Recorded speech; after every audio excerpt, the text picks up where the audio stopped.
Fine student, तो ये हम लोग का थर्ड लेक्चर होगा। इससे पहले हम लोग 2 लेक्चर कंप्लीट कर चुके हैं। फर्स्ट लेक्चर में हम लोग इंट्रोडक्शन समझे, क्या क्या बुक का ज़रूरत है वो भी समझे, और उसी ही फर्स्ट लेक्चर में हम लोग स्टार्टिंग पॉइंट ऑफ यूरोपियंस के बारे में भी समझे कि आखिर ऐसा क्या कंडीशन बना जिसकी वजह से यूरोपियंस भारत की ओर आया है। That is the spirit of Renaissance, that is the spirit of enlightenment, modern technology, mariner compass, navigations, map, ये बहुत इंपॉर्टेंट रोल प्ले किया है। और curiosity, adventurisms, Henry the navigator, Pope Nicholas V, तो इन लोगों का बड़ा ही हाथ है जिसके वजह से एक्सप्लोरेशन हुआ। बट उससे थोड़ा पहले चला जाए तो उसमें हम लोग जानते हैं ऑटोमन एम्पायर का उदय होना, बैजेंटाइन एम्पायर से कॉन्स्टेंटिनोपल कैप्चर करना, किस तरह ट्रेड रूट को ब्लॉक कर देना, necessity is the mother of invention, जिसके वजह से फिर से रूट ढूंढना पड़ा।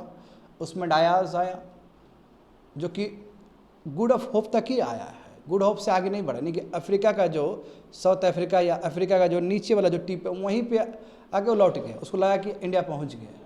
मत वो जो इंडिया पहुंचने का जो रियलिटी है वो वास्को ड गामा ने प्रूव किया है 10 साल बाद। तो समझे, फर्स्ट लेक्चर में ये पढ़े हम लोग, ये समझने की कोशिश की।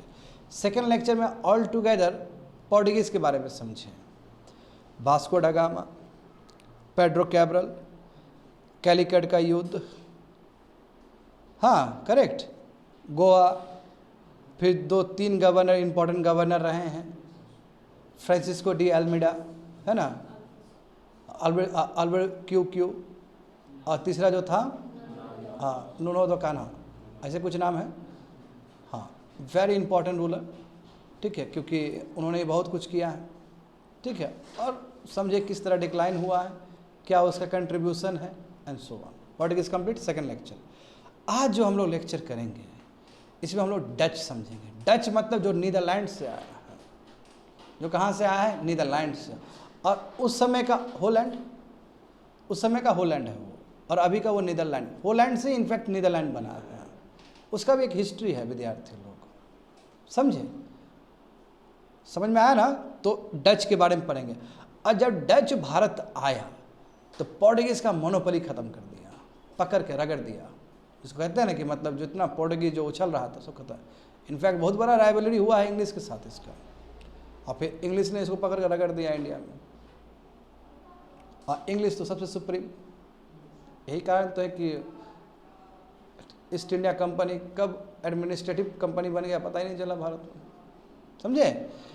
डच, देखो डच, तो अभी जो हम लोग देख रहे हैं फर्स्ट, देखो अभी हम लोग एडवेंट्स ऑफ यूरोपियंस पढ़ रहे हैं, यही पढ़ रहे हैं, फर्स्ट यूनिट पढ़ रहे हैं, समझे। आगे देखो, जैसे कि देख सकते हो पोर्टुगीज़ जो आया सबसे पहले कहाँ आया, कैलिकट में आया। जैमुनी ने रिसीव किया था ना, हिंदू रूलर, समुद्री भी कहते हैं जिसको मलयाली भाषा में, है ना। डच देखेंगे, डच जो सबसे फर्स्ट आएगा वो पुलिकट में आएगा। अब पुलिकट में अच्छा खासा सेटलमेंट रहा है डच का, इतना बढ़िया सेटलमेंट कि वहाँ पे इन्होंने पूरा एक तरह से एडमिनिस्ट्रेटिव ब्लॉक बना लिया था इस जगह पे पुलिकट में। इंग्लिश का भी देखेंगे, और हमने इंग्लिश का देखा भी है पोर्टुगीज़ के साथ में। 1612 में जो बैटल ऑफ स्वैली हुआ था सूरत में, जिसके वजह से पोर्टुगीज़ क्रैश कर गया वहाँ पे, और सूरत में ईस्ट इंडिया कंपनी ने, ब्रिटिश ईस्ट इंडिया कंपनी ने अपना एक कंपनी इस्टेब्लिश कर दिया था। That is the result of battle of Swally, इसलिए सूरत दिया गया है वहाँ पे, समझे। उसके बाद डेनिश का भी देखेंगे, फिर फ्रेंच का भी देखेंगे विद रिस्पेक्ट टू टाइम। तो चलो देखते हैं Dutch east India company. Dutch मतलब जो नीदरलैंड से आए हैं। कहाँ से आए, नीदरलैंड से, अभी के नीदरलैंड से आए हैं। अभी का जो नीदरलैंड है उसका कैपिटल क्या है, एम्स्टर्डम है। देखो स्टूडेंट, तो क्या क्या पढ़ना है हमें डच के बारे में। हमें समझना है अराइवल ऑफ डच, डच कैसे आए, क्या कारण से आए, किस तरह डच ईस्ट इंडिया कंपनी का इस्टेब्लिशमेंट हुआ है भारत में, कहाँ कहाँ वो सेटल्ड हुए हैं, फुटप्रिंट क्या है डच का, इनिशियल फेस क्या रहा है डच का, और डच डिक्लाइन कैसे हुआ है। और जब डिक्लाइन हुआ तो कोई बात नहीं है, डच का सिग्निफिकेंस क्या है भारत में, डच ने क्या दिया भारत को, तो ट्रेड तो दिया ही है। भारत का जो सामान है इंटरनेशनल ट्रेड पे यदि पॉपुलर हुआ है तो उसमें डच का भी बहुत बड़ा योगदान है, समझे। तो देखो यहाँ पे what made Dutch to look towards East Asia, ऐसा क्या चीज़ था स्टूडेंट्स जिसके वजह से डच ईस्ट की तरफ अट्रैक्ट हुआ है। अनडाउटली ईस्ट का मतलब वही इंडोनेशिया, इंडिया। यदि यूरोप के नज़र से ईस्ट देखोगे तो जाहिर सी बात है साउथ ईस्ट एशिया आएगा, इंडिया आएगा। और इंडिया तो शुरू से ही ट्रेड में जाना जाता है, शुरू से स्टार्टिंग से ही। देखो ग्रेट डिमांड था। जो ईस्टर्न वर्ल्ड का जो स्पाइसेस है, पीपर है, कॉटन कपड़ा है, देखते हो इंडिया का जो कपड़ा था, सिल्क रूट, याद करो चाइना का जो सिल्क रूट, वो अभी से बहुत पहले से ही फेमस है, रोमन एम्पायर के टाइम में ही फेमस था सिल्क रूट, समझ गए। तो देखो अट्रैक्शन देखो स्पाइसेस से, केरला स्पाइसेस के लिए जाना जाता है। और यदि मैं अभी प्रेजेंट सिचुएशन बताऊं तो भारत में जो एक्सपोर्ट होता है स्पाइसेस, उसमें सबसे ज़्यादा कुछ चीज़ एक्सपोर्ट होता है तो वो चिली है, 1/3, करेक्ट। स्पाइसेस, पीपर समझते हो ना, मिर्च जो होता है, काला मिर्च, क्या वो, हाँ मरीच, हाँ मिर्च नहीं मरीच, ब्लैक पीपर, ठीक है। स्पाइसेस, कॉटन, ठीक है, सिल्क, तो ये सभी चीज़ का बहुत डिमांड था यूरोपियन मार्केट्स में, समझे। And which was traded from the eastern and south, और इसलिए भारत से, साउथ ईस्ट एशिया से ये बहुत ज़्यादा यूरोपियन मार्केट में जाता था शुरू से ही, डच आने से पहले का ही बात है। और जानते हो कि बीच में अरब ट्रेडर्स है, बिचौलिया है बीच में, जब बिचौलिया नहीं था तो उस समय तो बहुत अच्छा ट्रेड हो रहा था। हाँ, बिचौलिया आने के बाद भी ट्रेड है, मगर बिचौलिया जो मिडल, जो बीच में है, इंटरमीडिएट से, वो बहुत ही प्रॉफिट खा रहा है। कल के लेक्चर में हम ये भी देखे थे कैसे वास्को दा गामा को ये पता चल गया कि बताओ कितना पैसा है ट्रेड में, इसलिए तो वो दौड़ के आया फिर से सेकंड टाइम भी। और सेकंड टाइम आया तो फिर कैनाडा में अपना फिर फैक्ट्री खोला। थर्ड टाइम भी आया था एफेंसो के टाइम में, लास्ट गवर्नर, ठीक है। चलो आगे देखो, एक तो हो गया कि चलो ट्रेड के वजह से हुआ है, स्पाइसेस ट्रेड, कॉटन, सिल्क। और हाँ, इसमें एक आइटम आप जोड़ सकते हो, हालांकि इस लेक्चर में पढ़ोगे आगे, वो है तुम्हारा Indian salt Peter. Indian salt Peter जो है, सॉल्ट पीटर का मतलब देखो potassium nitrate. Indian salt Peter का मतलब क्या होता है, या salt Peter, simple salt Peter बोलो, या इंडियन सॉल्ट पीटर भी बोल सकते हो। तो इंडियन सॉल्ट पीटर का भी बहुत ज़्यादा डिमांड था यूरोप में। क्या होता है ये सॉल्ट पीटर? सॉल्ट पीटर का मतलब क्रूड सॉल्ट है। सॉल्ट मतलब खाने वाला सॉल्ट नहीं है स्टूडेंट, ठीक है। सॉल्ट का मतलब होता है केमिकल्स। तो इंडियन सॉल्ट पीटर बहुत ही फेमस था वर्ल्ड में, है ना। और इसका केमिकली क्या है, ये केमिकली इसको क्या कहा जाता है, पोटासियम नाइट्रेट कहा जाता है। इससे क्या नहीं बनता है, इससे फर्टिलाइज़र बनता है, इससे तुम्हारा बहुत सारा टूथपेस्ट बनता है, इससे बहुत सारा मेडिसिनल चीज़ बनता है। तो पोटासियम नाइट्रेट यानी कि इंडियन सॉल्ट पीटर का भी बहुत डिमांड था। और ये बिहार राज्य से, बंगाल राज्य से बहुत ज़्यादा मिलते थे। तो ये भी एक एरिया ऑफ ट्रेड है जो इंडिया से एक्सपोर्ट किया जा रहा था। यूपीएससी में किसी साल एक क्वेश्चन था, 2015, 16, 17 किसी एक साल क्वेश्चन था, उसमें ये पूछा गया था कि जितने भी यूरोपियंस आए उसमें से जो सबसे कॉमन जो ट्रेड आइटम था बताओ वो कौन सा था? तो वो इंडियन सॉल्ट पीटर है आंसर उसका। बात समझे? देखो, तो फर्स्ट तो हम समझ गए ट्रेड आइटम्स। दूसरा क्या कि एरा ऑफ रिनासांस, जब रिनासांस आया तो केवल स्पेन और पोर्टुगल को ही तो टच नहीं किया, पूरा यूरोप को प्रभावित किया। नए तरीके से चीज़ों को सोचना, ह्यूमैनिज्म को प्रमोट करना। ह्यूमैनिज्म यानी कि आदमी किसी भी लेवल तक जा सकता है अपने एफर्ट्स से, और उस चीज़ को अप्रिशिएट करो। इनोवेटिव माइंड, टेक्नोलॉजी, है ना, साइंटिफिक टेम्परामेंट। तो इसलिए जो, और एक्सप्लोरेशन भी साथ साथ चल रहे थे। एक्सप्लोरेशन है, एडवेंचरिज्म है, तो सब एक साथ काम किया है। ये भी एक रीजन है। अब देखो उसके बाद टेक्नोलॉजी का विकास होना, शिपिंग बनना, शिप बनना, माइनर कंपास का, है ना, माइनर कंपास का आ जाना, तो इसके वजह से और आसानी हुआ है। तीसरा देखो कॉलोनिज्म वेव, यानी कि अब कोई भी कंट्री दूसरे कंट्री को कॉलोनी बनाता है तो उसका वैल्यू बढ़ गया। अब बताओ यूरोपियन लोग जब दूसरे कंट्री को कॉलोनी बनाता था, तो जो भी यूरोपियंस लोग हैं जो शामिल है दूसरे कंट्री को कॉलोनी बनाने में, उसका बहुत ही ज़्यादा इज्जत होता था, उसका बहुत ज़्यादा स्टेटस होता था। तो एक होड़ लग गया स्टूडेंट इम्पेरियलिज्म और कॉलोनियलिज्म का। तो वही लिखा गया कि अब एक लहर बह गया कॉलोनाइजिंग द कंट्रीज़ का, कि आप कॉलोनाइज करो कंट्रीज़ को, ज़्यादा करो। क्यों? और जो कंट्री ज़्यादा किया वो कंट्री सबसे पावरफुल है। और इस कंपटीशन में जानते हो कि ब्रिटिश कितना आगे निकल पड़ा। और ये आज यही तो एक सबसे बड़ा कारण है जिसकी वजह से इंग्लिश एजुकेशन पूरा वर्ल्ड में है। ना ब्रिटिश पूरा 7 समुंदर पार जाता, ना ही इंग्लिश एजुकेशन इतना फैलता। तो ये जो वेव्स है कि पूरा संसार को ही गुलाम बना लेंगे, जैसे अलेक्जेंडर ने भी किया था ये चीज़, है ना अलेक्जेंडर।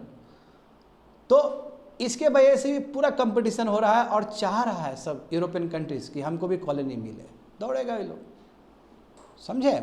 और हम जानते हैं ट्रायंगुलर ट्रेड भी जानते हैं, हम लोग फर्स्ट लेक्चर में ही पढ़ चुके हैं कैसे ट्रायंगुलर ट्रेड होता था उस समय, कैसे 3 कंटिनेंट एक दूसरे पे डिपेंडेंट होते थे और सबसे बेनिफिट किसको मिलता था? यूरोप को, करेक्ट। ये देखो वेरी वेरी इंपॉर्टेंट कॉन्सेप्ट, ये देखो ये सबसे इंपॉर्टेंट पॉइंट है, फाइट फॉर सॉवरेनिटी, अपने देश के लिए फाइट करना। सॉवरेनिटी मतलब क्या कि ये देश मेरा है, we the people of India will decide the fate of this country, that's called sovereignty. यानी कि बाहर कोई इन्फोर्स नहीं करेगा हमारे ऊपर, हम अपना कंट्री को खुद चलाएंगे, that is the concept of sovereignty. अब हुआ क्या विद्यार्थी लोग, कल हम लोग लेक्चर में पढ़े थे कि एक समय ऐसा आया कि स्पेन और पोर्टुगल एक साथ हो गया और इसकी वजह से पोर्टुगीज को बहुत नुकसान भी हुआ है। जब स्पेन ने आर्मी भेजा पोर्टुगल को, तो पोर्टुगल क्या सरेंडर कर दिया, और पोर्टुगल में जो किंग बने वो स्पेन के हिसाब से बने वहाँ पे, और ये दोनों जो कंट्री है एक कंट्री बन गया। सही बात है। और हम जानते हैं कि स्पेन का संघर्ष चल रहा है हॉलैंड के साथ, हॉलैंड मतलब उस समय का नीदरलैंड के साथ, और स्पेन का संघर्ष तुम्हारा यूके के साथ भी चल रहा था। अब कहो कि सर क्या रीजन है कि हॉलैंड के साथ चल रहा है? क्योंकि बच्चे लोग हॉलैंड को भी स्पेन ने कंट्रोल करके रखा था, कंट्रोल करके अपने सॉवरेनिटी के अंदर रखा था। यानी कि स्पेन कंट्रोल कर रहा था किसको? हॉलैंड को। हॉलैंड चाहता है कि हम आज़ाद हो जाए स्पेन से, हर कंट्री चाहेगा कि हम आज़ाद हो जाए। तो एक लंबा जद्दोजहद चला है, चैलेंज चला है। देखो पॉलिटिकल रीजन देखो, Dutch were fighting for the independence from Spain, Spain का गुलाम था डच, बात समझो, यानी कि हॉलैंड गुलाम था स्पेन का, समझे। And were keen to take revenge on, ये जो कैथोलिक स्पेन है, यानी कि स्पेन से वो रिवेंज लेना चाहता था, क्योंकि बहुत ही पकड़ के रख दिया था उसको, मतलब कंट्रोल करके रखा था, समझे, गुलाम बना कर रखा था डच वाले लोग को। कौन? स्पेन। और स्पेन ने तो पोर्टुगल को भी कंट्रोल कर लिया, और स्पेन बार बार लड़ाई कर रहा है किससे? नीदरलैंड से। और जब पोर्टुगल को अपने अंदर रखा तो पोर्टुगल का पैसा भी बर्बाद हो जाएगा, इसलिए पोर्टुगल को नुकसान हुआ ना जी। हाँ, आइबेरियन पेनिनसुला एक बना जब, यानी कि स्पेन और पोर्टुगल एक साथ आया तो पोर्टुगल को नुकसान भी बहुत ज़्यादा हुआ है। आगे देखो कॉमर्शियल रीजन देखो। अब क्यों ऐसा, क्या बात है? देखो बच्चे लोग, जब पोर्टुगल एक कंट्री था, यानी कि स्पेन में आने से पहले एक इंडिपेंडेंट कंट्री था, वो जब इंडिपेंडेंट कंट्री था तो पोर्टुगल और स्पेन का बहुत अच्छा ट्रेड होता था। पोर्टुगल से सामान जाता था स्पेन, पोर्टुगल से सामान जाता था तुम्हारा वहाँ पे नीदरलैंड में, उस समय का हॉलैंड में, और हॉलैंड से ट्रेड होता था नॉर्दर्न यूरोप में और ऊपर के यूरोप में। तो वो लोग भी कमा रहा था, नीदरलैंड वाले लोग सभी कमा रहे थे, हॉलैंड वाले लोग सभी कमा रहे थे। मगर जब स्पेन ने कंट्रोल किया पोर्टुगल को, तो वो मोनोपोली टूट जाएगा, फिर वो जो ट्रेड हो रहा था वो टूट जाएगा। समझ पा रहे हो क्या हम बोलना चाहते हैं? देखो यहाँ पे क्या लिखा गया है, involve in eastern produce which they bought from Portugal and sold in northern Europe, it was which the main source of revenue for war with Spain. यानी कि कहने का मतलब ये हुआ कि जो नीदरलैंड है, यानी कि जो उस समय का जो हॉलैंड है, वो ट्रेड अच्छा खासा पोर्टुगल के साथ करता था। पोर्टुगल से जो कमाई होता था ट्रेड से, वो पैसा वो यूज़ करता था स्पेन से लड़ने के लिए। क्यों? क्योंकि स्पेन का वो गुलाम था, उसे लड़ने के लिए। और हम जानते हैं कि लंबा युद्ध चला है दोनों के बीच में, 60 ईयर्स का वार चला है दोनों के बीच में, 60 या 80 ईयर्स का, 80 ईयर्स का वार चला है स्टूडेंट। 80 साल का संघर्ष चला है, किसका? नीदरलैंड और स्पेन का। होप सो समझ में आ रहा होगा तुम लोग को भी सभी अच्छे से। तो जब स्पेन ने पोर्टुगल को कंट्रोल कर लिया तो ये जो ट्रेड है पोर्टुगल और हॉलैंड के बीच में ये टूट जाएगा ना, तो फिर वो पैसा कहाँ से कमाएगा, कहाँ से वो फिर नॉर्दर्न यूरोप में बेचेगा, कहाँ से उसको पैसा आएगा, कहाँ से वो स्पेन से लड़ेगा। तो ये जो भी चीज़ हुआ है वो नीदरलैंड के तो खिलाफ ही हुआ है ये सब चीज़। देखो मैं वही बोला कि जब स्पेन और पोर्टुगल दोनों एक साथ आ गए कि दोनों एक साथ रहेंगे तो प्रॉफिट मैक्सिमाइज हो जाएगा, और पोर्टुगीज को आना ही पड़ा क्योंकि पोर्टुगीज सबऑर्डिनेट हो गया तुम्हारा स्पेन का। तो इससे जो ट्रेड रिलेशन है डच और पोर्टुगल का वो टूट गया, वो ख़त्म हो गया, वो बिखर गया, और इसका असर डायरेक्ट डच इकोनॉमी को पड़ा है, समझे। इसलिए डच चाहता था कि किसी तरह हम स्पेन से आज़ाद हो जाएं, लड़ेगा, जद्दोजहद लंबा जद्दोजहद होगा। तो इसी के वजह से वो चाहता था कि अब हम पोर्टुगल पे डिपेंड रहेंगे तो नहीं चलेगा। स्पेन के अंदर पोर्टुगल आ गया, अब हमको भी हाथ पैर मारना होगा, हमको भी यहाँ से निकल के ट्रेड करना होगा इंडिया इंडोनेशिया में, ताकि हम भी पैसा कमाएं, जो पैसा आएगा हम स्पेन पर लड़ाई करें उस चीज़ का। वही necessity is the mother of invention. अब डच इकोनॉमी पूरा टूट गया है क्योंकि पोर्टुगल तुम्हारा आ गया उस स्पेन के अंदर, करेगा क्या फिर। तो इसने भी अल्टरनेटिव रास्ता ढूंढना शुरू कर दिया ट्रेड के लिए। This event force Dutch to look for alternative option to trade with the East. East समझ गए ना, ईस्ट तरफ, इंडिया की तरफ, साउथ ईस्ट एशिया की तरफ। अब यहाँ पे समझो कैसे डच ने कैसे अपने लिए व्यवस्था क्रिएट किया, नीज एटमॉस्फेयर इन्वायरमेंट क्रिएट कैसे किया अपने लिए, अपने फेवरेबल कंडीशन कैसे बनाया उसने। तो यहाँ पे देखो 80 साल का वार चला है, 80 ईयर्स का ये संघर्ष चला है स्पेन और डच के बीच में। फाइनली डच को आज़ादी मिला विद्यार्थी, और डच तुम्हारा नीदरलैंड बन के निकला है, उसी को बोलते हैं डच रिपब्लिक। तो हॉलैंड से अब वो नीदरलैंड बना 80 साल का संघर्ष के बाद, क्योंकि वो स्पेन से पूरी तरीके से स्पेन के चंगुल से वो निकल चुका है। जैसे इंडिया 1947 में निकला ना ब्रिटिश चंगुल से, तो स्पेन का जो इन्फ्लुएंस था, स्पेन का जो कंट्रोल था, उससे निकल गया। 80 साल का संघर्ष चला है। अब यहाँ पे देखो ये संघर्ष में हुआ क्या, तो उसका ध्यान तो पूरा ईस्ट की तरफ है, ईस्ट की तरफ ट्रेड करना है उसको। तो यहाँ पे देखो हैगन एक जो डच मर्चेंट थे ये, इन्होंने क्या किया कि जो सीक्रेट जो मैप सब है, सीक्रेट जो पोर्टुगीज का जो मैप सब है उसको कॉपी कर लिया इसने, क्योंकि पोर्टुगीज को ही पता था रास्ता क्या है। वास्को दा गामा गया था ना, वास्को दा गामा गया, उसके बाद पीछे से बहुत सारा बारात आया फिर से, तो ये लोग सीख गया कि रूट क्या है। और डच मर्चेंट ने क्या क्या कॉपी कर लिया थे इस। और डच इसका भी एक कहानी है। जब डच मर्चेंट अफ्रीकन कोस्ट में घूम रहा था तो उसने देख लिया कि क्या कर रहा है पोर्टुगीज़ वाला मेरा भाई लोग से, गया पीछे देखा, अच्छा बेटा ये बात है, फुल कॉपी। तो ये जो कॉपी भी हुआ है अफ्रीकन कंट्री में कॉपी हुआ है, क्योंकि अफ्रीकन कंट्री में अच्छा खासा प्रेजेंस था दोनों का। अफ्रीकन कंट्री तो शुरू से कॉलोनीज रहा है यूरोप का, नंबर 1, समझे। तो डच मर्चेंट ने क्या किया, टॉप सीक्रेट जो पोर्टुगीज का जो नॉटिकल माइल्स है, वही जो नेविगेशन वाला जो मैप है, सब कॉपी कर लिया डच मर्चेंट। नाम क्या है उसका, हैगन। उसके बाद देखो ये क्या किया, जितना भी स्लेव ट्रेडिंग स्टेशन था, बच्चे लोग बढ़िया समझना, जितना भी स्लेव ट्रेडिंग स्टेशन था, कहाँ पे, अफ्रीका में। जानते हो ना पोर्टुगीज, इससे पहले हम लोग क्या पढ़े थे, पोर्टुगीज का सबसे बड़ा लिमिटेशन क्या है कि कोस्टल एरियाज में वो सीमित था। तो अफ्रीका का भी जो कोस्टल एरियाज देखोगे तो वहाँ वो सीमित है, वहाँ पे सीमित है। तो क्या किया कि इसने क्या, डच ने क्या किया कि जितने भी स्लेव ट्रेडिंग स्टेशन है उस सबको अटैक किया, और जितने भी स्लेव्स थे, यानी कि जो भी काम कर रहे थे पोर्टुगीज के अंदर, अब वो कंट्रोल कर लिया। अब ये सबको स्लेव्स को भी यूज़ किया स्पेन से लड़ने के लिए, युद्ध करने के लिए, समझ लो ना। क्यों, क्योंकि पोर्टुगल और स्पेन तो एक न हो चुका है अब। तो देखो conflict with Portuguese settle with support of English. देखो इंग्लिश भी कूद पड़ा इसमें, इंग्लिश तो हेल्प करेगा ही करेगा, क्योंकि इंग्लिश चाहता है किस तरह इसका मोनोपोली खत्म हो जाए। तो देखो इस संघर्ष में, इस कन्फ्लिक्ट में पोर्टुगीज के साथ इंग्लिश ने भी सपोर्ट किया है। अब फलस्वरूप क्या हुआ कि डच ने पूरी तरीके से पोर्टुगीज को कंट्रोल कर दिया पकड़ के, और इंडिया से खदेड़ेगा इसको पकड़ पकड़ के, जो बात है। अच्छा, इतिहास में कुछ कुछ ऐसा इंसिडेंट होता है स्टूडेंट जो एक रास्ता क्लियर करता है। तो मैं कहूँगा कि उस इवेंट में एक इवेंट तुम्हारा अम्बोयना ट्रेजेडी भी है। पहले तो नीचे फिगर देखो, अम्बोयना कहाँ पे है, देखो इंडोनेशिया का फिगर दिख रहा होगा नीचे, एक छोटा सा इंडोनेशिया जहाँ लिखा है उसके नीचे देखो तो अम्बोइना लिखा है। अभी वो इंडोनेशिया का हिस्सा, एक छोटा सा आइलैंड है, वो टापू है, टापू आइलैंड है, वो अम्बोइना है। अब बात समझो अम्बोइना के साथ हुआ क्या। अम्बोइना ट्रेजेडी, डच, देखो पोर्टुगीज, सुनो बच्चे लोग, पोर्टुगीज इंडोनेशिया में भी पूरा कंट्रोल करके रखा था, अम्बोइना में पोर्टुगीज ही था।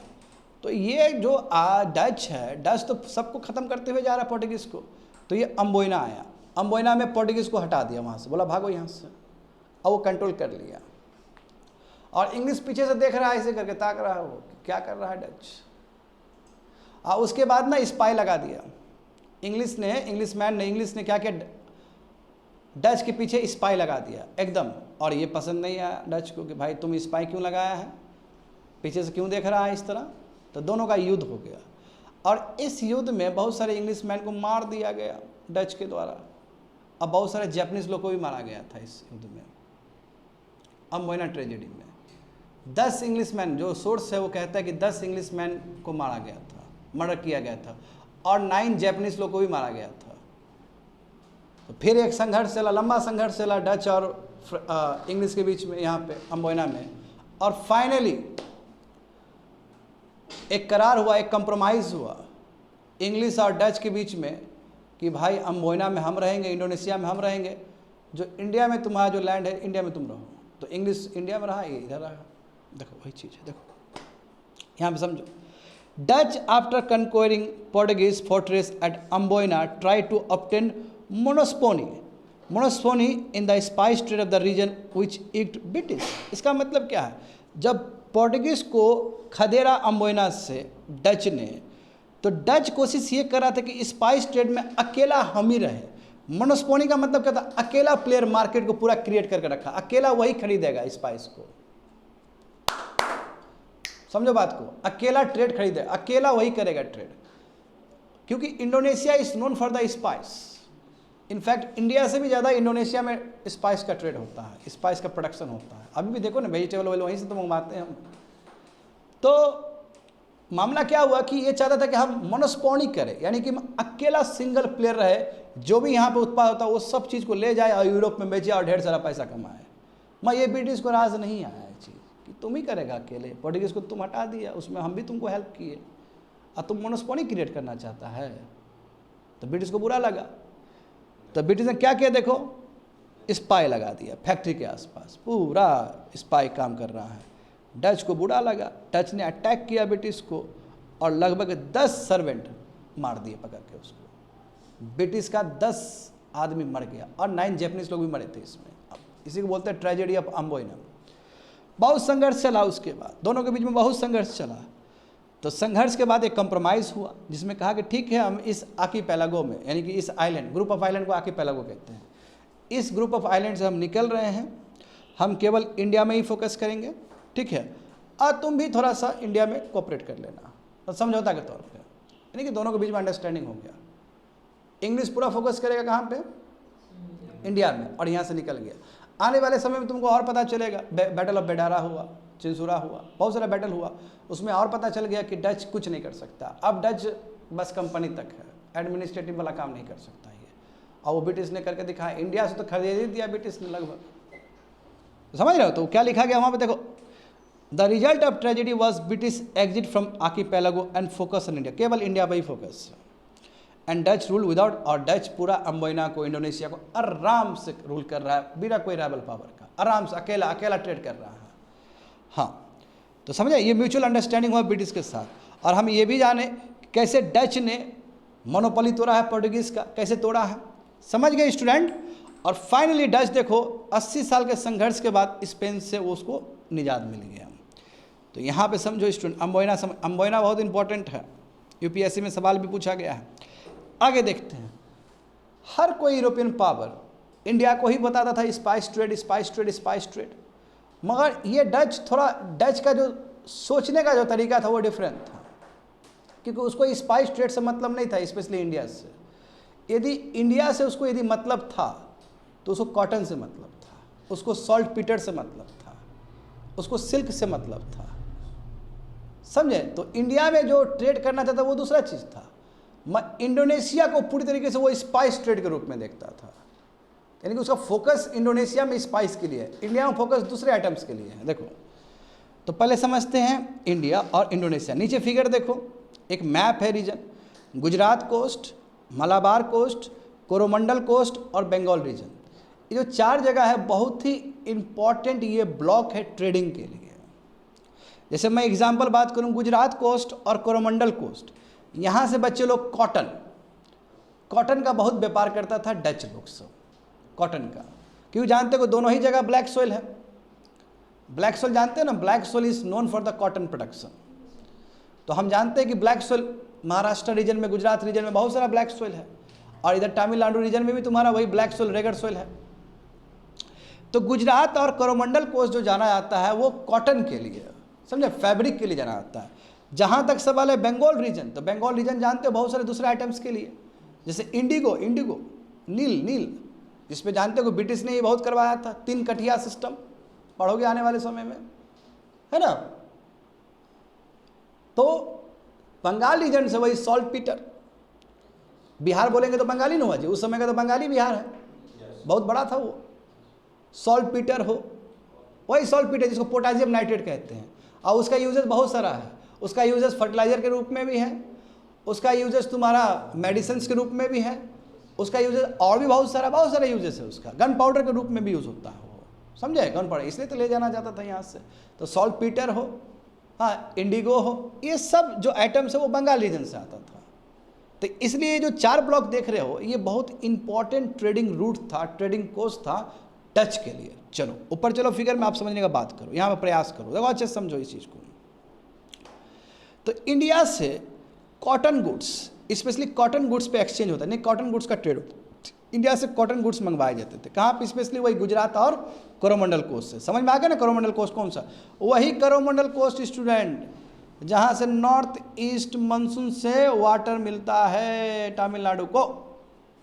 जब रिटेटिव मानसून होता है, जब मानसून तुम्हारा सितंबर अक्टूबर में छोड़ के जाएगा भारत को, जिसको हम रिटेटिव मानसून कहते हैं, जिसको हम नॉर्थ ईस्ट मानसून करते हैं, तो वही वर्षा वहाँ पे 15% वर्षा देता है ओवरऑल वर्षा में, क्योंकि 75% वर्षा तो हमको मिलता है साउथ वेस्ट मानसून से, वही कोरोमंडल कोस्ट है।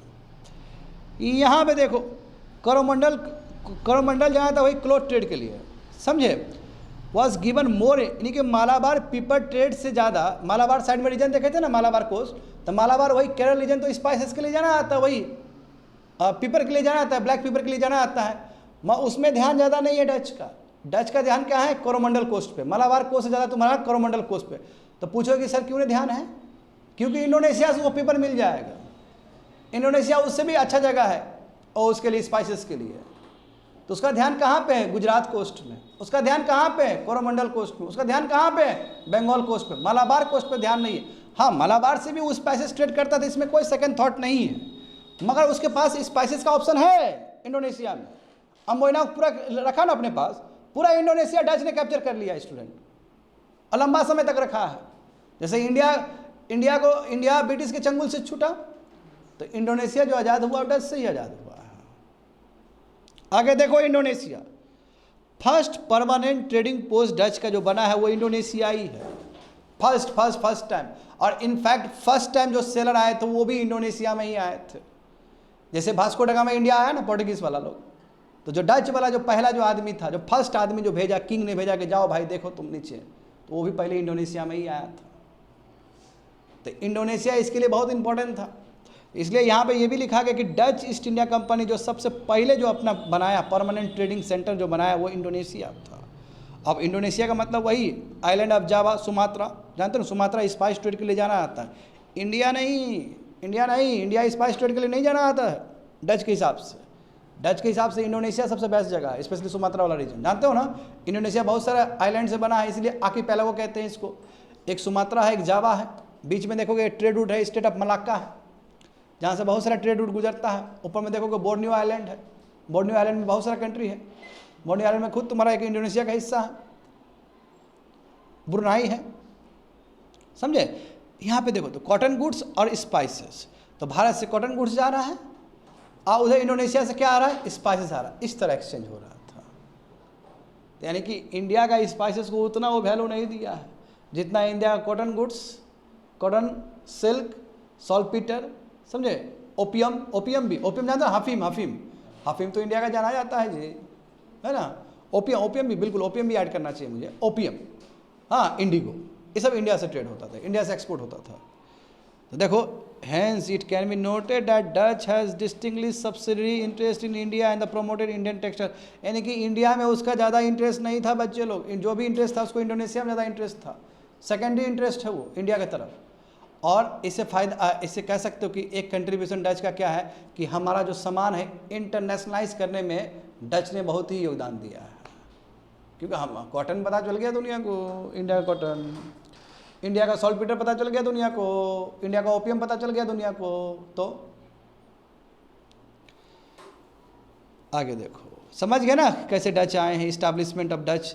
अब यहाँ पे देखते, फर्स्ट कंप्लीट कर चुके हैं, अराइवल ऑफ डच। अब सेकंड जो पढ़ेंगे हम लोग, establishment of Dutch east India company. देखो डच ईस्ट इंडिया कंपनी, देखो बहुत खास बात है डच ईस्ट इंडिया कंपनी में।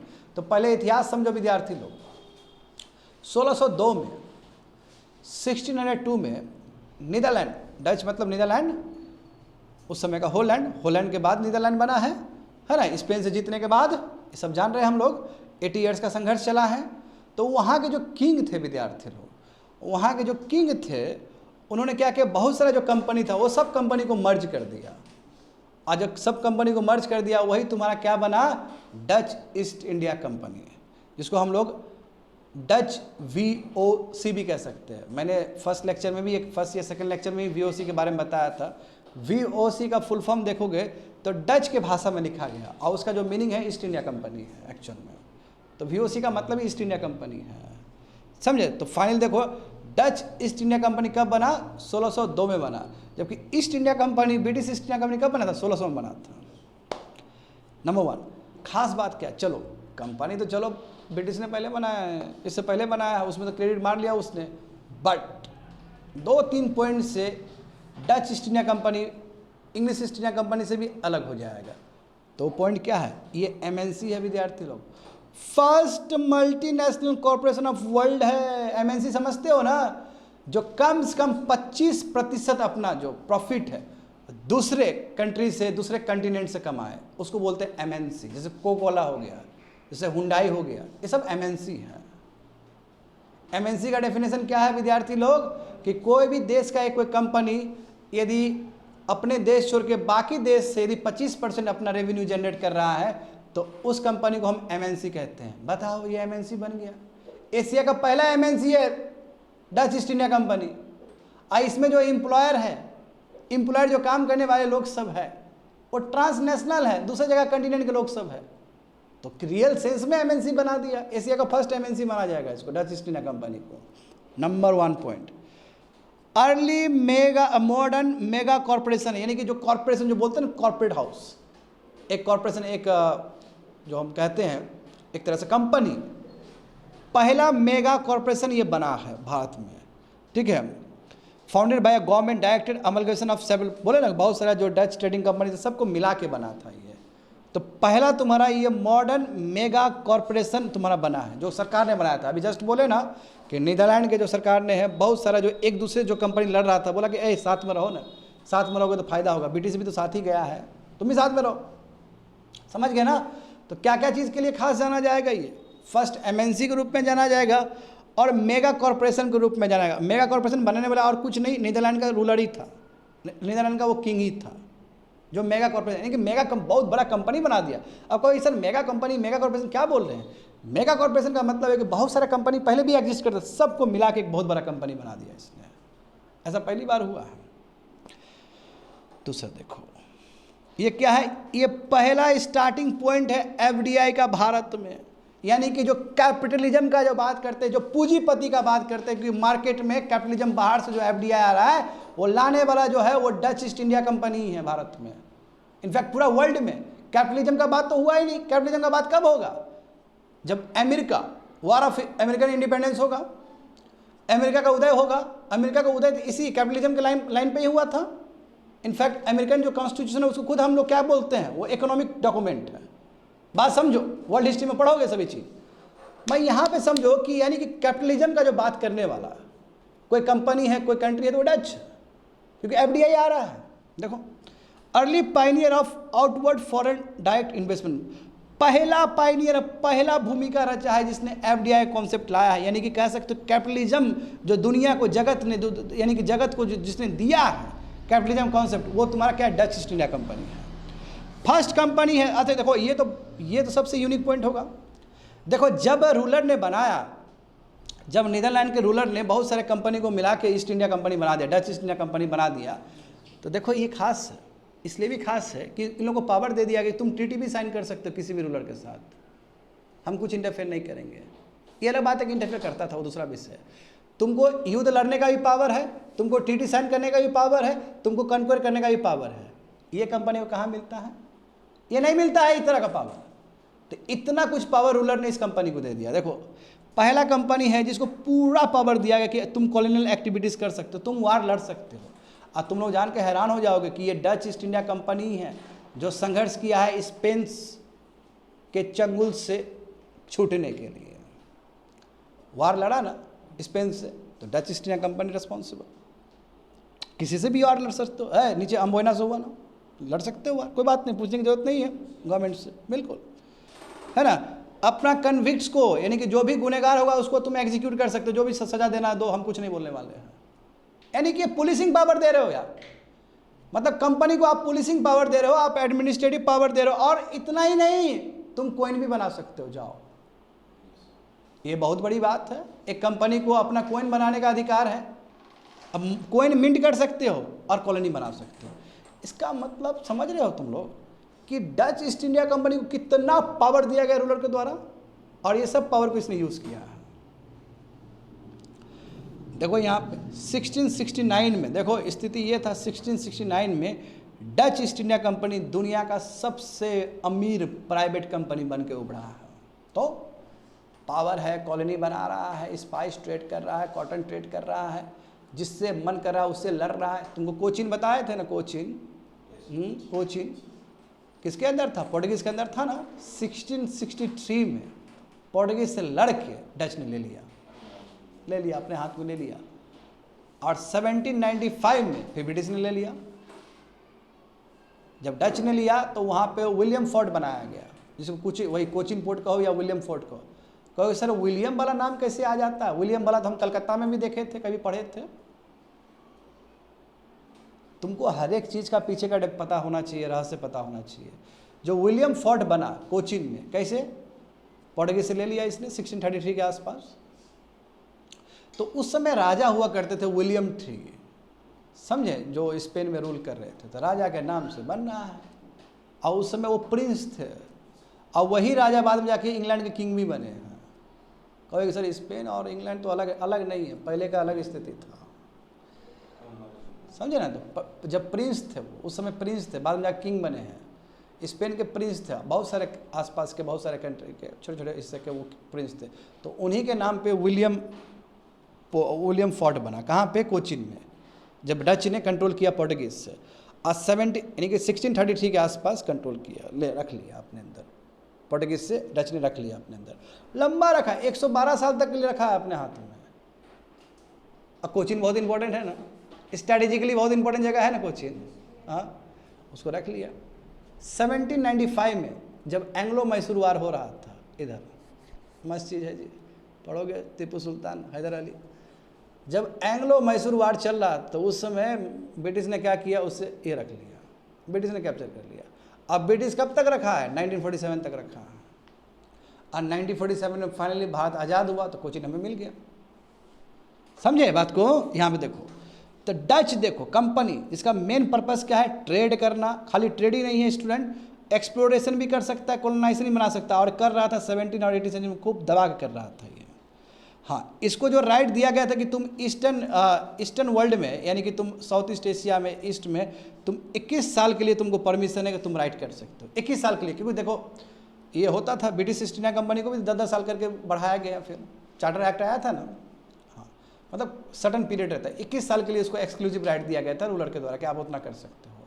फिर रिन्यू होते होते आगे बढ़ गया होगा।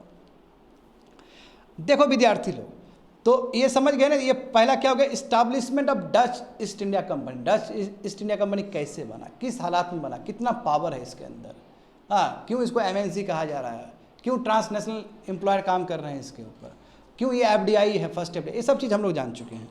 अब हम लोग बात करेंगे कि जब भारत आया तो भारत में किस तरह का इसका वेलकम हुआ है, भारत में कैसे इसने अपना ट्रेडिंग कंपनी सब बनाया, कैसे उसमें सेटलमेंट किया, हाँ, कैसे कंपनी को उदय करवाया। तो इसका श्रेय दोनों ही जाता है, प्रोविंशियल फरमान भी जाता है और इंपीरियल फरमान। प्रोविंशियल फरमान के जो छोटे छोटे जो रूलर्स हैं, जैसे याद करो कल क्लास में तुम लोग को बताया गया कि 1628 में जो बहामनी किंगडम है वो 5 भाग में डिवाइड हो गया, सही बात है ना, बेडार, बेरार, गोलकोंडा, अहमदनगर और बीजापुर। बीजापुर में जो रूल कर रहे थे उस समय उनका नाम था, क्या नाम था उनका, आदिल शाह, आदिल शाह जी, आदिल शाह जान रहे हो, आदिल शाह को हराया था ना इधर के पोर्टुगीज ने with the help of Vijayanagara empire. अब विजयनगर एम्पायर में कौन रूल कर रहे थे, कृष्णदेवराय रूल कर रहे थे, हाँ, कल का मैं बता रहा हूँ, जो पहले हम लोग लेक्चर किए थे। अभी मुझे ये बताना है कि गोलकोंडा, गोलकोंडा भी तो एक स्टेट है, किसका, बहामनी किंगडम का।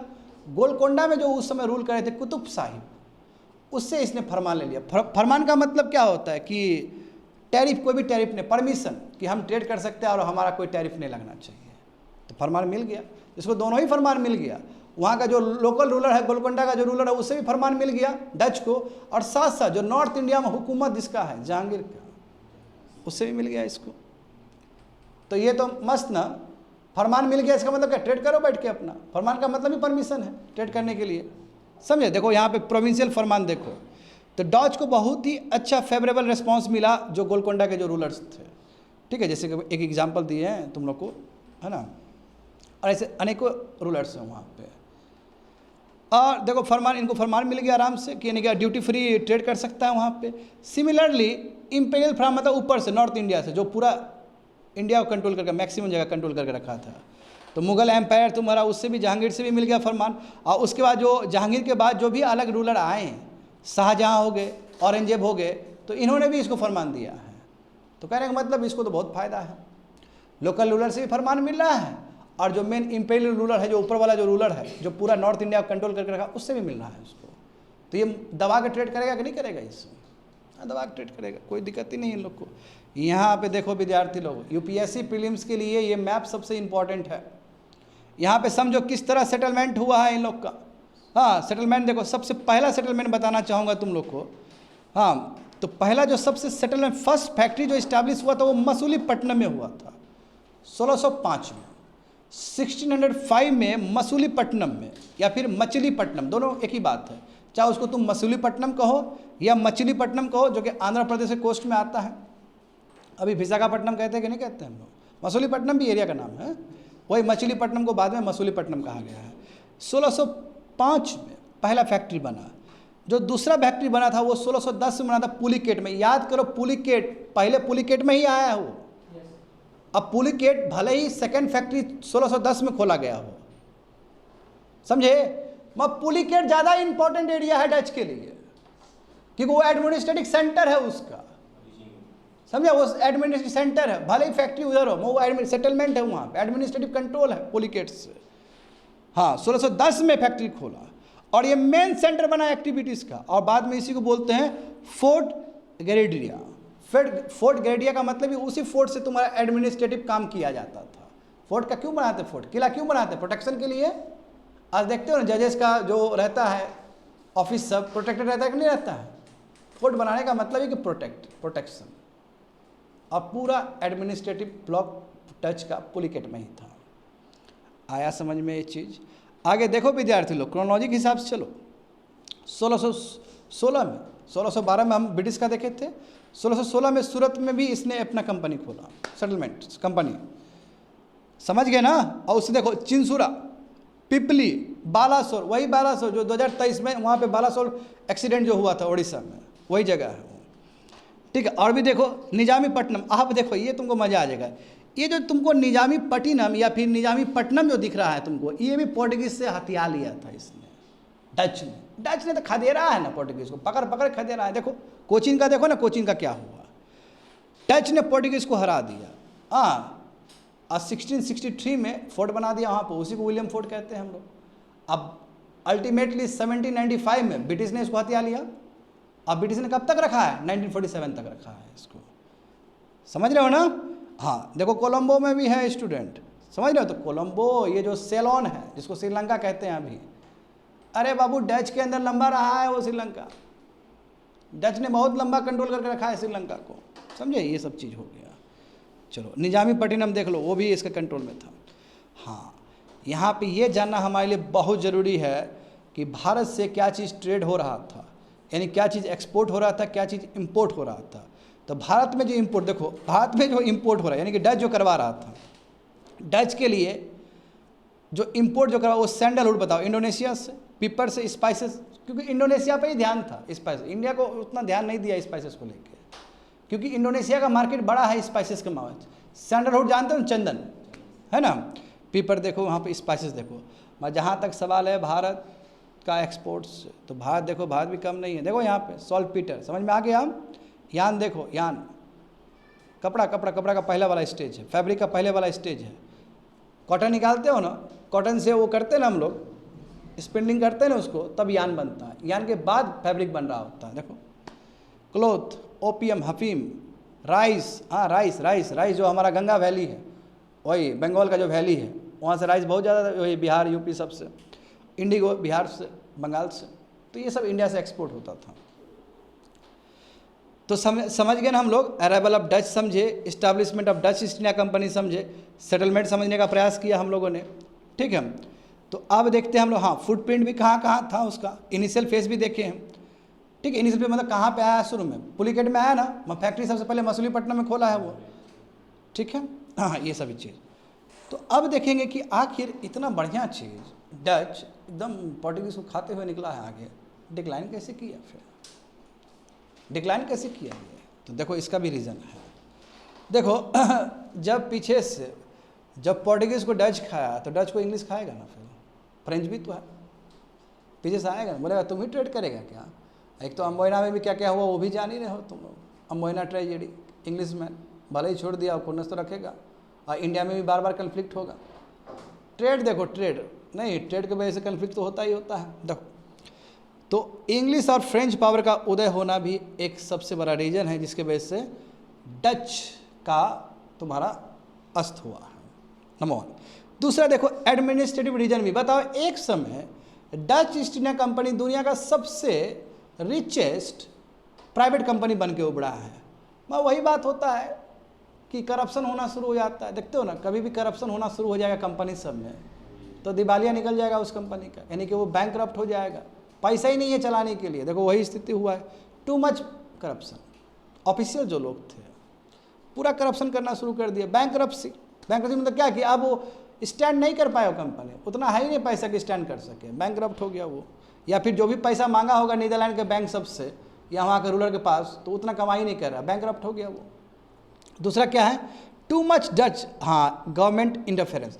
अब हालांकि शुरू में इस डच ईस्ट इंडिया कंपनी क्या बोला कि तुम ट्रीटी कर सकता है, तुम एडमिनिस्ट्रेशन कर सकता है, तुम वार कर सकता है, तुम ट्रेड कर सकता है, बोल तो दिया, मैं फिर भी पीछे से टू मच इंटरफेरेंस था। मैं बार बार टू मच इंटरफेरेंस करोगे तो काम नहीं चलेगा। देखो टू मच इंटरफेरेंस भी एक रीज़न है। अब देखो, और हाँ जो पोर्टुगीज़ पे जो आरोप लगता है कि ये क्रूएल्टी है, उसमें अनह्यूमन ट्रीटमेंट करता था, तो बिल्कुल डच के ऊपर भी आरोप लगता है।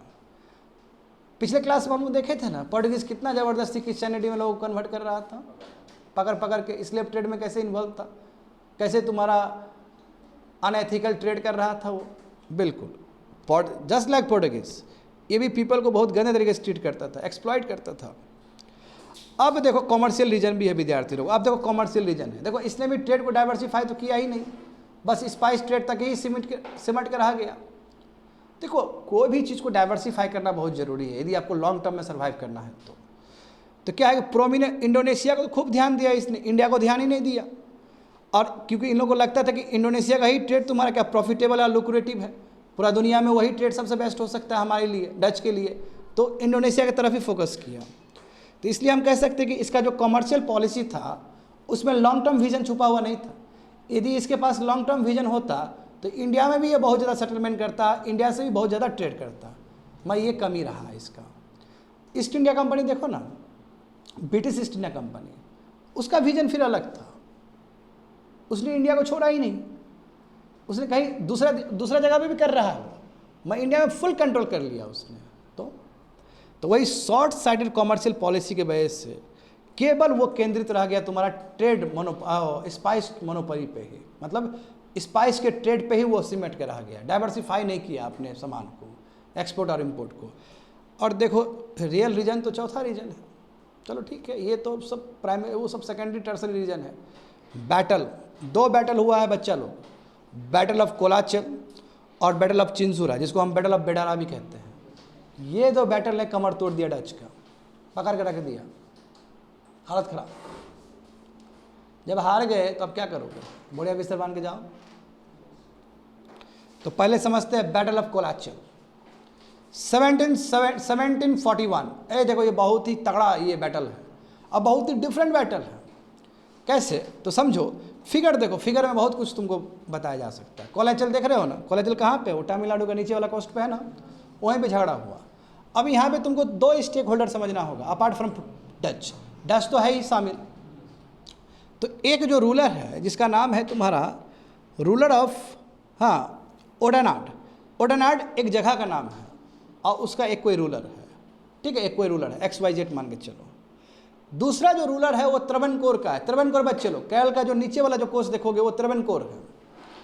कैल को हम लोग लूजली 3 भाग में डिवाइड कर सकते हैं, मैं लूजली बोल रहा हूँ, त्रवणकोर है ना, और मालाबार और कोचिन, ऐसे करके। तो जो मेन एरिया है नीचे वाला, जो टिप वाला एरिया देखोगे, कोलाचल से ऊपर वाला जाओगे ना एरिया, तो तुम्हारा कौन सा है, यानी कि मालाबार जो कोस्ट देख रहे थे हम लोग, मालाबार कोस्ट का नीचे वाला जो हिस्सा है वो कौन सा हिस्सा है, त्रवणकोर है।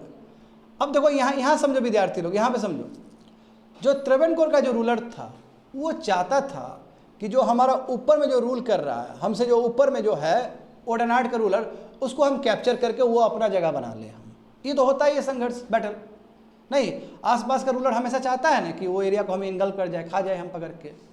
मगर डच को ये चीज़ पसंद नहीं था, क्योंकि डच का ट्रेड छुपा हुआ था ओडेनाड किंगडम के अंदर, क्योंकि डच का अच्छा खासा ट्रेड होता था, पेपर का ट्रेड होता था। डच को पता था कि यदि त्रवणकोर का जो रूलर है यदि ओडेनाड किंगडम पे अटैक करेगा तो हमारा जो ट्रेड का जो मोनोपोली है, हमारा जो ट्रेड है वो टूट जाएगा।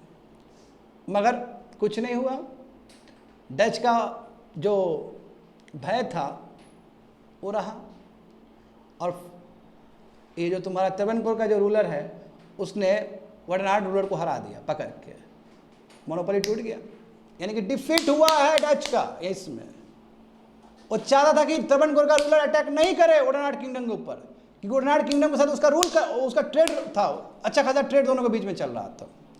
समझो यहाँ पे सब समझ में आ जाएगा। देखो जितने भी पीपर जो था ये, all the pepper that Dutch imported into country came from the kingdom of Odanad in Kerala. देख रहे हो ना, जितने भी डच अपने कंट्री में ले जाते थे, यूरोप में जो ले जाते थे पीपर, वो कहाँ से ले आते थे, केरल का जो तुम्हारा ओडेनाड किंगडम है वहाँ से ले जाते थे, ठीक है।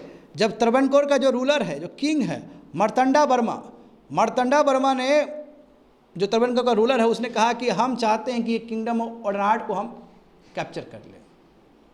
क्यों ऐसा, क्यों अचानक क्यों, तो इसके पीछे एक रीज़न भी है, क्योंकि ये जो किंग है मार्तंडा वर्मा, इसको लगता था कि ये जो रूलर है किंगडम, जो रूलर है ओडेनाड का, वो कॉन्स्पिरेसी खेल रहा है इसके साथ। आसपास का जानते हो रूलर एक दूसरे से कॉन्स्पिरेसी खेलता ही है, इसको लगा कि यार ये कॉन्स्पिरेसी रच रहा है, कहीं ये एग्जीक्यूट ना कर ले, इससे पहले हम इसको दबा देंगे। और यही हुआ ही।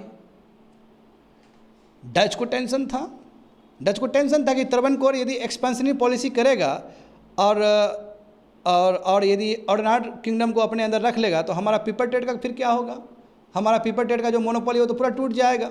यही हुआ लास्ट में। देखो तो पत्र लिखा त्रवणकोर रूलर को, आप अटैक मत करो, मगर देखो आस्ते आस्ते फुल फ्लेज वार में कन्वर्ट हो गया। यानी कि समझ रहे हो ना, डच का बात नहीं सुना गया, क्योंकि देखो डच भी क्या कर रहा था बाबू, डच भी इसका हिस्ट्री देखोगे ना तो बहुत थोड़ा डिफरेंट नज़र आएगा तुमको। बार बार जाके ओडेनार्ड किंगडम को ना उसका रहा था डच वाले, तुम उसके साथ कॉन्फेडरेसी बनाओ ना, बगल में रूलर है ना उसके साथ बनाओ ना, चार आदमी लड़ेगा तो पक्का जीत ही जाएगा त्रिभुवन के साथ, हम तो है ही ना।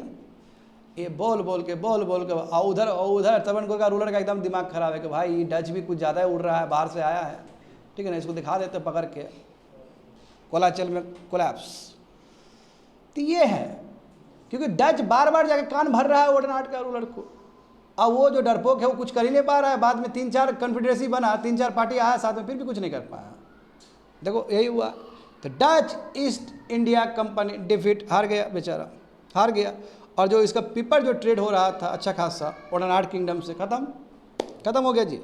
तो ये जो इसका जो इच्छा और आकांक्षा था इसका डच का कि केरला को हम पूरा कंट्रोल कर लेंगे, एडमिनिस्ट्रेटिव कंट्रोल कर लेंगे, पेपर ट्रेड को पूरा कंट्रोल कर लेंगे, ये सेटल हो गया, खत्म हो गया। क्यों? त्रिभुवन का रूलर पूरा कंट्रोल करके रख लिया अपने हाथ में। तो इसलिए हम कह सकते हैं स्टूडेंट कि ये जो वार है कोलाचल का, समझिए जो बैटल है कोलाचल का, ये बहुत ही गंदा डिफीट है। किसके लिए? डच ईस्ट इंडिया कंपनी के लिए।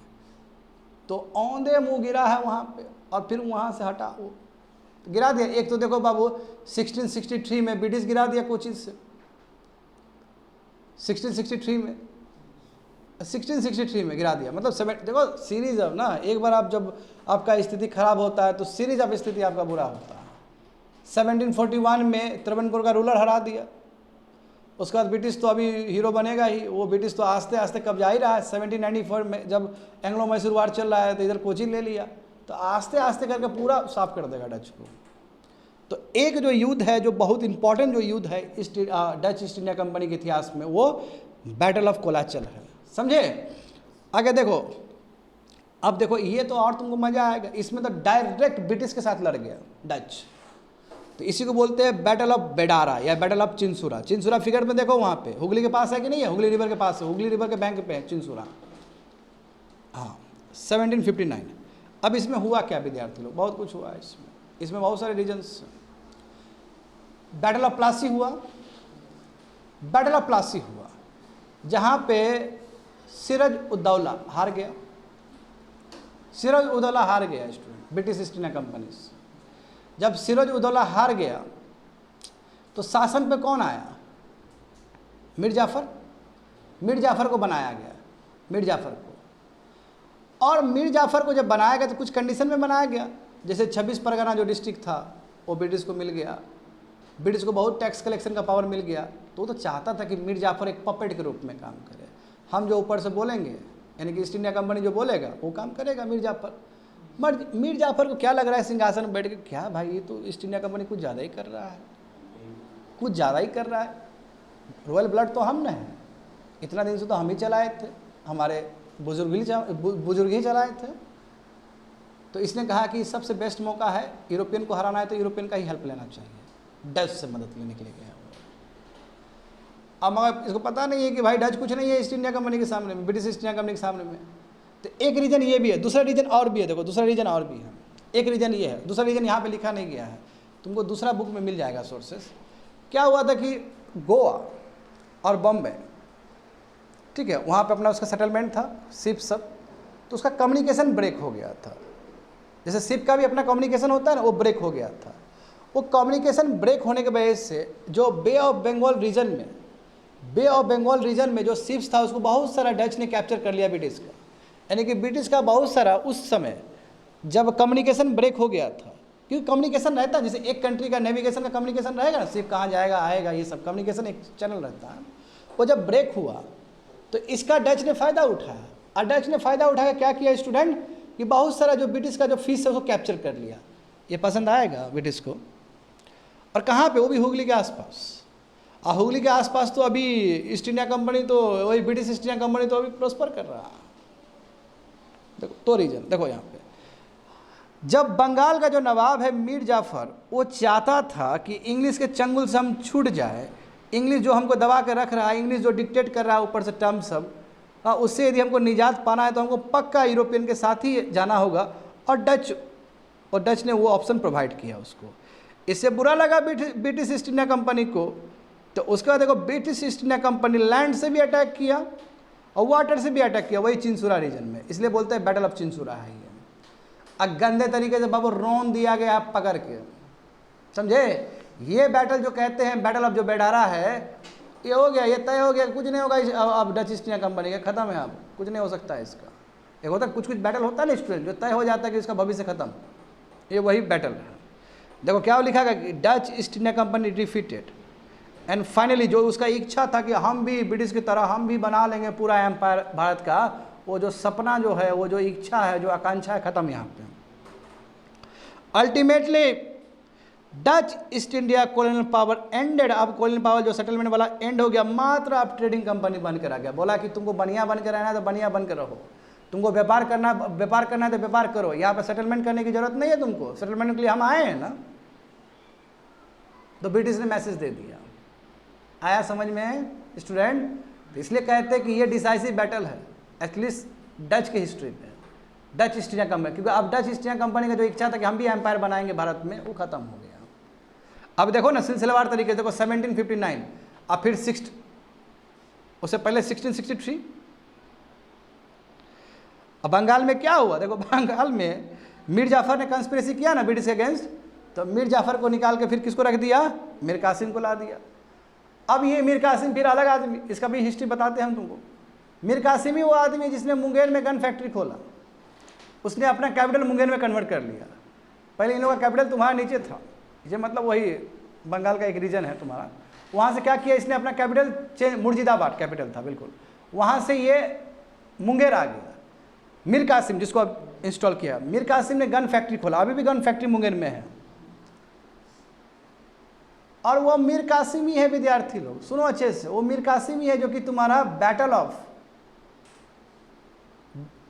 कौन सा है, बक्सर 1764, वही स्टेक होल्डर है उस समय, समझे। तो बैटल ऑफ बक्सर जानते हो, बैटल ऑफ बक्सर में 3 अलायंस था। एक तरफ कौन कौन थे, एक ये नवाब ऑफ बंगाल कौन, मीर कासिम, दूसरा क्या था, सुजाउद्दौला किसका, अवध का किंग, अवध का, और मुगल एम्पायर शाह आलम। ये तीनों मिलके बाबू ब्रिटिश को नहीं हरा पाया ये लोग। तो 1764 में युद्ध हुआ battle of Buxar, battle of Buxar में तीनों पावर को हरा दिया ब्रिटिश ने अकेला। अब फिर 1765 में ट्रीटी ऑफ इलाहाबाद हुआ, और ट्रीटी ऑफ इलाहाबाद में पता चल चुका था कि आएगा भविष्य क्या है भारत का, ब्रिटिश, ओनली ब्रिटिश, किसी का मजाल नहीं है कि ब्रिटिश को टच कर सके। और ट्रीटी ऑफ इलाहाबाद में पता चल गया था स्टूडेंट। और आस्ते आस्ते जो उसने फिर अपना पॉलिसी बनाया है ब्रिटिश ने, कैप्चर करते गया है। पिक पे था डलहौजी के टाइम में, लॉर्ड डलहौजी के टाइम पिक पे था ब्रिटिश। बैटल ऑफ हुआ ना, फर्स्ट वार ऑफ इंडिपेंडेंस हुआ ना, तब जाकर थोड़ा बुद्धि खुला है, कंपनी को हटाकर फिर क्राउन रूल आया है, और उसके बाद फिर दूसरा पॉलिसी। ये समझ में आ गया ना तुम लोग को। ये देखो बच्चे लोग, अब देखो, हाँ, तो यहाँ पे इस फिगर को तुमको समझना होगा। इस फिगर को समझना होगा तब समझ पाओगे कि आखिर दोनों में डील क्या हुआ। देखो जो बहुत ही डार्क कलर का जो दिया गया है, ब्राउन कलर, वो ब्रिटिश का साम्राज्य है उस समय का। तो इंडिया, अफगानिस्तान, अभी का देखो इंडिया, पाकिस्तान, कुछ अफगानिस्तान वाला भी, या नेपाल वाला भी, या बर्मा वाला भी, सब ब्रिटिश के अंदर है। श्रीलंका भी ब्रिटिश के अंदर आ गया ना अब। हाँ, जो लाइट जो रेड कलर दिया गया नीचे देखो, इंडोनेशिया में स्पेशली, और तुमको लाइट वाला डच, इसलिए मैंने कहा ना कि इंडोनेशिया को रखा है लंबा समय तक डच, क्योंकि समझौता बीच में हुआ था कि तुम उधर कंसंट्रेट करो, हम इधर कंसंट्रेट करेंगे। तो यही जो फाइनली जो एक एग्रीमेंट हुआ था, एक ट्रीटी हुआ था, वो 1824 को हुआ है। बहुत बाद में ट्रीटी हुआ है विद्यार्थी। हालांकि पहले तो पता चल ही गया, बैटल ऑफ कोलाचल से पता, अच्छा बैटल ऑफ ये बेडारा से पता चल गया, ये चिंसुरा का जो बैटल हुआ था इसे पता चल गया, कोचिन में जो लिया उसे पता चल गया। तो फाइनली दोनों कंप्रोमाइज़ कर लिया 1824 में। इसको बोलते हैं एंग्लो, एंग्लो मतलब ब्रिटिश, और डच का मतलब वही नीदरलैंड। तो एंग्लो डच ट्रीटी हुआ है इंग्लिश और डच के बीच में। डच ने क्या कहा कि जितना भी मेरा फैक्ट्री है ले जाओ तुम, जितना भी इंडिया में मेरा फैक्ट्री है, जितना ही मेरा श्रीलंका में फैक्ट्री है, सब तुम्हारा, दे दिया उसको।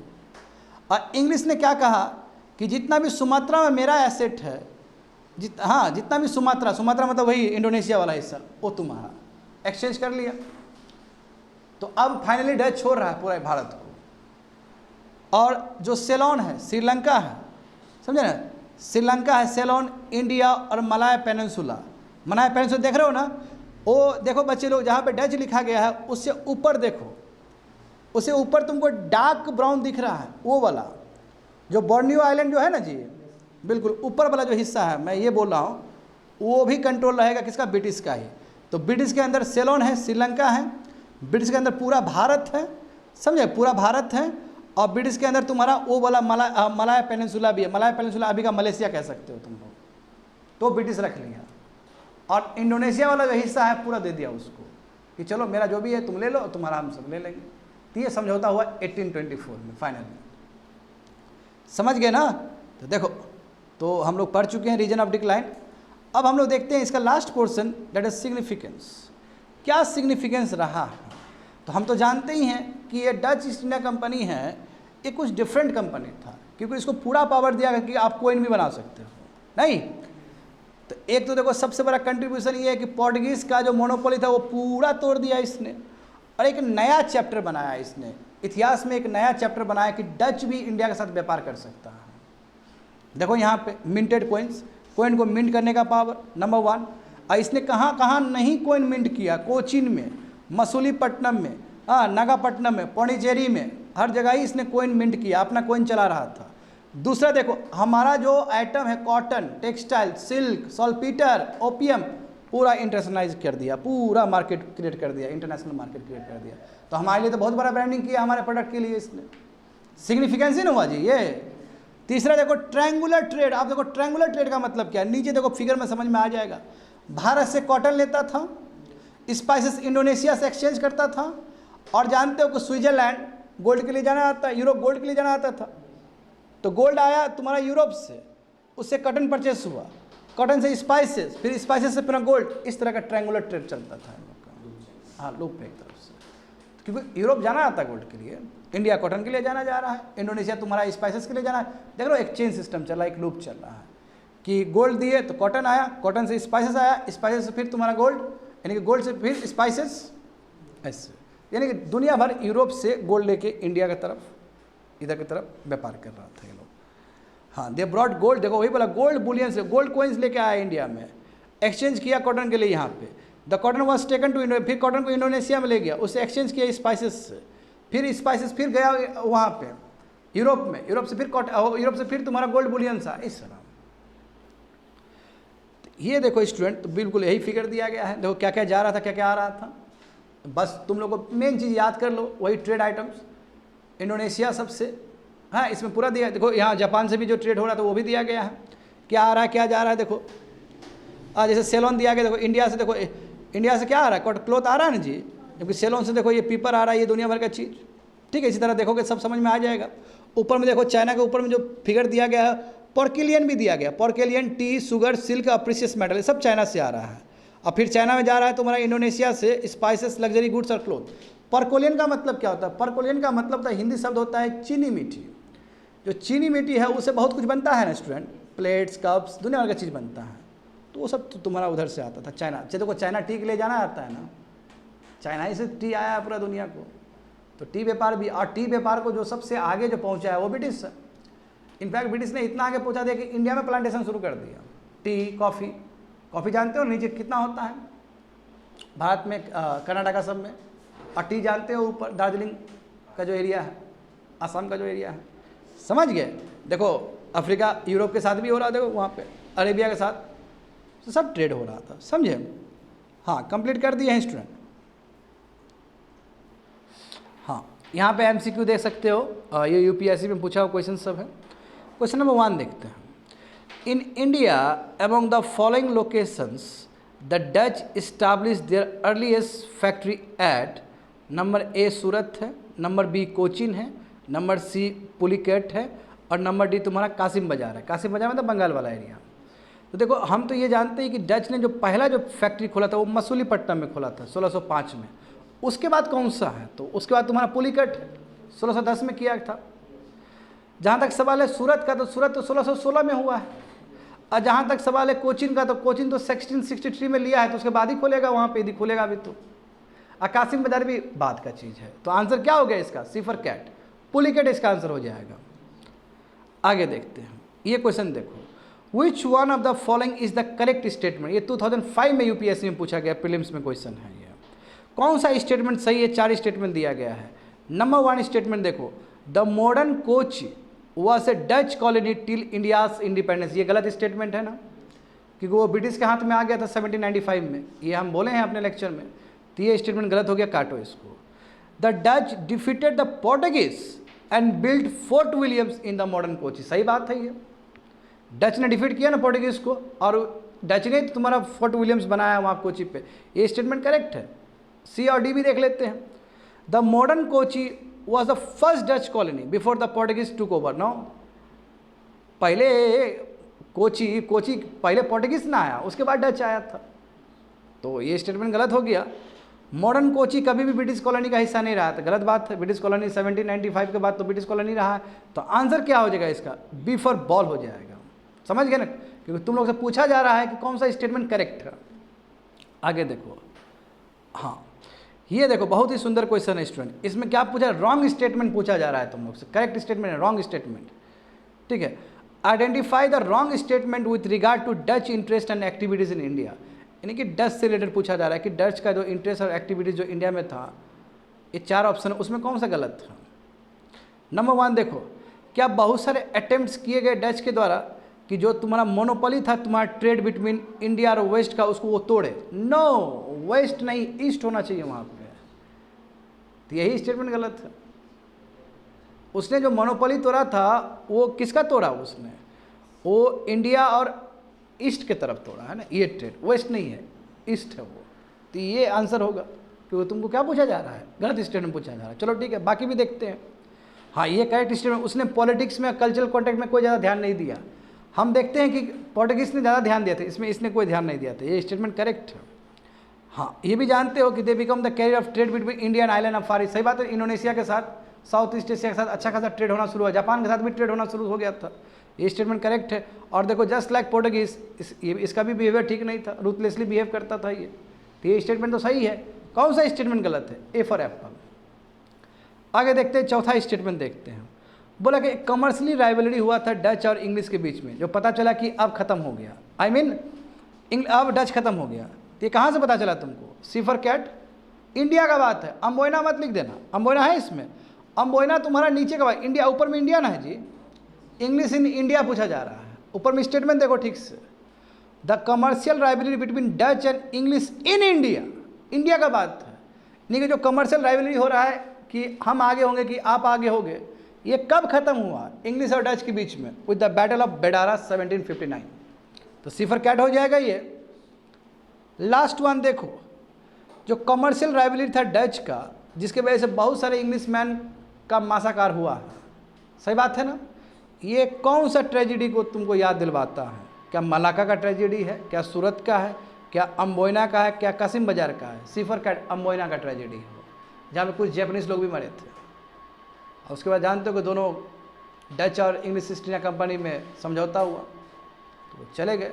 आई मीन ब्रिटिश निकल गए वहाँ से, और डच ने उस जगह को कंट्रोल किया है। कंप्लीटेड।